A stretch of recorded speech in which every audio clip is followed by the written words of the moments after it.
तो गाइज आपको अगर इस वीडियो में कोई प्रोसेस समझ में नहीं आया होगा या आपको पिक्सल लैब में ये ऐड करने नहीं आया होगा फ्रंट, तो गाइज आप मुझे कमेंट बॉक्स में ज़रूर बता सकते हैं।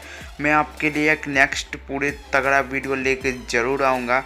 तो गाइज इस चैनल को सब्सक्राइब कर लीजिए और बेल आइकन को दबा लीजिए। आपके लिए ऐसे इंट्रो और लेटेस्ट वीडियो लेके आते रहता हूँ। तो गाइज बस आज के लिए इतने, मिलते हैं अगली वीडियो में। तब